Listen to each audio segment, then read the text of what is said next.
Hundreds of book reviews and dozens of videos are already out there on the book The Psychology of Money. What makes me qualified to talk on the topic? Here is what. I have something to tell you from the book which I could not see anywhere else. I got annoyed as to why certain prominent lessons from the book were overlooked. So my purpose today is not to tell you how many chapters in the book, when it was published by whom, etc., etc. My sole purpose is to communicate to you the lessons which I learned from the book.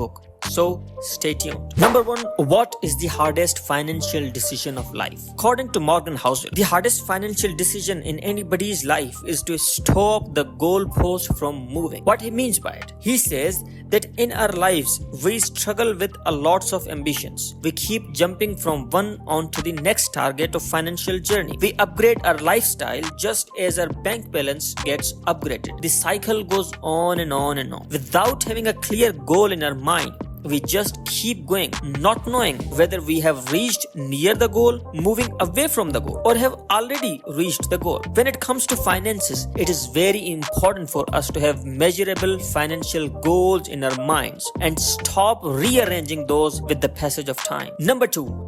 We have formulated a society in a way that if a person is able to point out why such and such thing is a bad idea and why it is not going to work, the person is considered as an intelligent guy, someone who can oversee a danger ahead. Contrary to that, the person who just gives a thumbs up and good luck after listening to an idea is generally considered as someone who hasn't listened the proposal with interest. We do not have full trust on ourselves and rely on other people's votes to execute our ideas. Thousands of ideas ended up in graveyards because someone in the audience, in order to prove how genius they were, discouraged the presenter by giving reasons of why it was never going to work out. Number 3.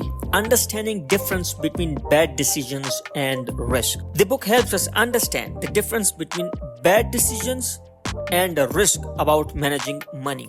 We manipulate and sugarcoat our losses by labeling it as the cost of risk. But while judging other people's failure on financial decisions, we label that as a result of bad decisions. It is very important for financial freedom to have a rationalized approach towards money. Number 4. How to know whether we are successful or failure in finances. Morgan Housel has given a very simple scale to judge whether you are successful in finance or not. He says that if you wake up one morning and you realize that you can do whatever you want or like to do for the day, that is the peak of financial success. Any step forward from that point onwards can be labeled as passion, ferocity, or anything similar to that. But financial freedom has been accomplished by you. To conclude, The Psychology of Money by Morgan Housel is the book on managing finances, which is going to guide you right from the beginning, holding your finger from the start and showing you all the areas of life where money comes into play. The book